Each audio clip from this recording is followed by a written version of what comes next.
The Death Korps of Krieg are a series of Astra Militarum regiments that are, as implied by their very name, recruited from the irradiated world of Krieg. The Death Korps are commonly regarded as some of the greatest siege and trench warfare specialists within the entire Astra Militarum, often wearing down their opponents through sheer attrition with an almost casual disregard for their own losses upon the battlefield. Indeed, the Death Korps are noted for their grim stoicism, fatalistic attitude, and incredible discipline, believing that their sole purpose in life is to fight and die in service of the Emperor, making them the perfect troops to hold the line against the enemy, no matter the cost. This outlook shared by the Death Korps stems from a desire to atone for their world's past sin of seceding from the Imperium, an event which led to a planetary civil war that lasted for over 500 years.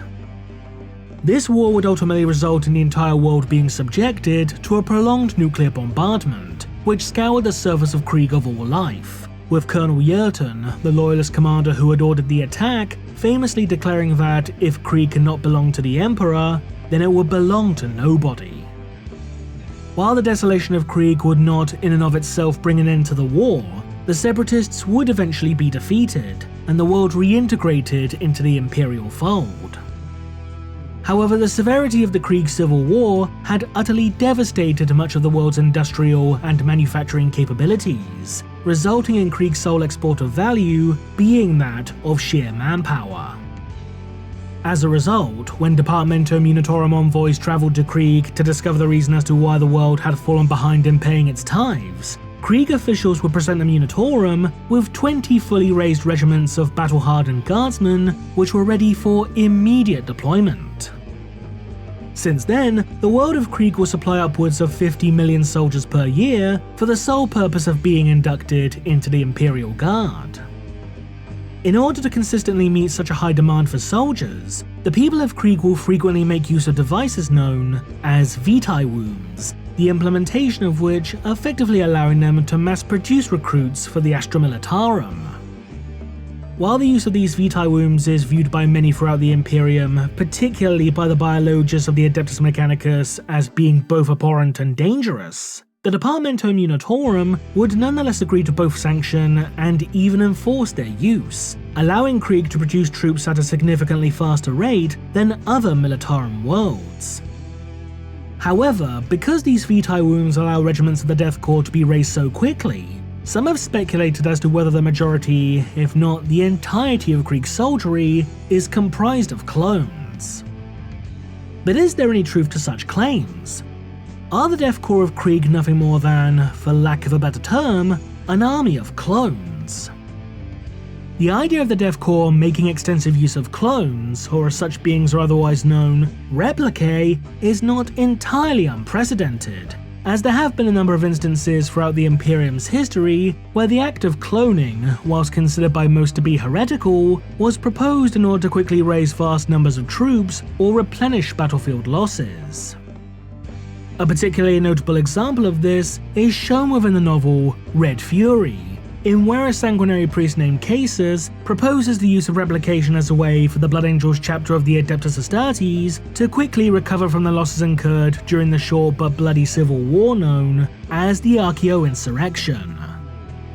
While Commander Dante, the chapter's chapter master, refused to give his blessing to Casus' project, the sanguinary priest nonetheless continued with his attempts to produce Blood Angels replicae, though his efforts would ultimately end in failure, resulting in the creation of monstrous beasts known as Blood Fiends.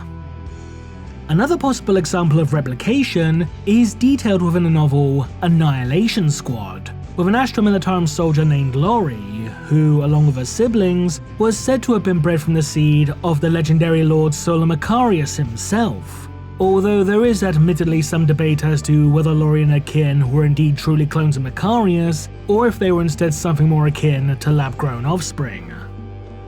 In either case, the idea of the Death Korps utilising their Vitae Wombs in order to mass-produce clone soldiers does not seem to be outside the realm of possibility, at least from an initial standpoint. However, given the stigma surrounding the act of cloning in conjunction with their extreme desire to atone for their sins against the Emperor, it seems fairly unlikely for the people of Krieg to make use of something borderline heretical in order to mass-produce their troops, regardless of how noble their intentions may be. So instead of being literal clones, it seems more plausible to assume that the soldiers of the Death Korps are instead simply vat-grown. Unlike clones, which are genetically identical to their template, vat-grown individuals, otherwise known more informally as vat-born, are created by simply placing a human zygote within a special incubator known as an amniovat. Once placed within an amniovat, the resulting vat-grown individual will develop extremely quickly, often reaching full physical maturity in just a matter of months. Indeed, it's not uncommon for various groups within the Imperium to utilize amniovats for the purpose of cultivating a workforce, with such individuals often being genetically engineered in order to better fulfill their destined role. A particularly notable example of this is shown upon the world of Necromunda, as the original incarnation of House Goliath was comprised of genetically augmented vat-born slaves who were created for the express purpose of developing a so-called Uber worker. As such, the idea of Krieg mass-producing soldiers in a similar manner is not entirely unfeasible. While vat-born individuals such as the aforementioned first-generation Goliaths or even certain types of servitor are said to be grown within amniovats as opposed to Vitae Wombs, there is always a chance that amniovat and Vitae Womb are simply synonyms for one another. But if this were indeed the case, then given how widespread the use of amniovats is, generally speaking, this would fail to explain as to why Vitae Wombs in particular are considered to be abhorrent pieces of technology by members of the Adeptus Mechanicus. Regardless, there is evidence to suggest that these Vitae Wombs may not be used for the express purpose of cloning after all. Within the novel Dead Men Walking, it is heavily implied, if not outright confirmed, that the people of Krieg, instead of being clones, are indeed born naturally, as Commissar Kostelin was said to have encountered a number of pregnant Krieg women during his first visit to the world, as shown with the following passage. Kostelin's thoughts had drifted back again, this time to a brick tunnel and the stale odour of infinitely recycled air. Never before or since had he seen so many people packed into so confined a space. Most had been women, most with child, and all of them shuffling through their lives in a chemical stupor. There had been no need for masks in that subterranean labyrinth, but the citizens of Krieg may as well have been wearing them anyway. Because of this, it seems fairly unlikely for the majority of Krieg's populace, and by extension their soldiery, to be clones. For even if two Kriegers were themselves originally clones, their resulting offspring, assuming that said parents were themselves clones of two different individuals, would not be. So if Vitae Wombs are not used for the creation of replicae, then what are they used for? The most likely possibility in this regard is that rather than producing clones, Vitae Wombs are simply used to accelerate a child's growth, in a manner similar to that seen with the previously mentioned vat-born. In this case, it's possible that once a Krieg woman has given birth, their offspring is then subsequently placed within a Vitae womb, where they will remain until they have grown large, strong and dexterous enough to begin their military training. However, it seems more reasonable to assume that the pregnant Krieg women seen by Commissar Kostelin were not in any way, shape or form connected to the military, and were instead simply civilians. Now admittedly, there is some debate as to how much, if any, of Krieg's population is comprised of civilians, for following the culmination of the Krieg rebellions, as detailed within the novel Krieg, Colonel Yerton would famously declare to the Departmentum Unitorum that Krieg has no civilians, insinuating that every single person living upon Krieg was a soldier, or at the very least tangentially connected to the military. But while this statement may have indeed been accurate at the time, given how the Krieg Civil War had only recently come to an end, there is always a chance that Krieg's civilian population could have increased, even if only slightly, in the intervening 1,000 or so years following the culmination of the war.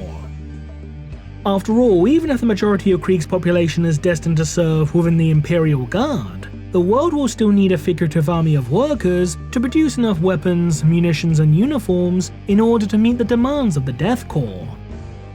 While it is possible that such resources, along with necessities such as food, water and medical supplies, are simply imported from off-world, it should be noted that the world of Krieg, as detailed within Imperial Armor Volume 5, does boast numerous subterranean factories that exist solely to produce and manufacture weaponry and other such equipment for the Death Korps. As such, it's fair to assume that such centers of industry are operated by civilian workers, or at the very least former soldiers who are no longer fit for duty. Indeed, according to issue 509 of White Dwarf magazine, this does indeed appear to be the case, as it is stated that all Kriegers who are incapable of fighting, such as the old, wounded or infirm, are expected to contribute to the Imperium's war efforts through other means, often by way of production of materiel. Or perhaps the world of Krieg instead simply makes use of multiple different methods in order to meet such a high demand for soldiers, with regiments of the Death Korps being comprised of both vat-grown and naturally born individuals. But regardless as to whether they are clones or not, the men and women of the Death Korps remain as some of the Astra Militarum's greatest soldiers, and will continue to fight valiantly in the Emperor's name for generations to come. What do you think? Leave a comment below, and thanks for watching.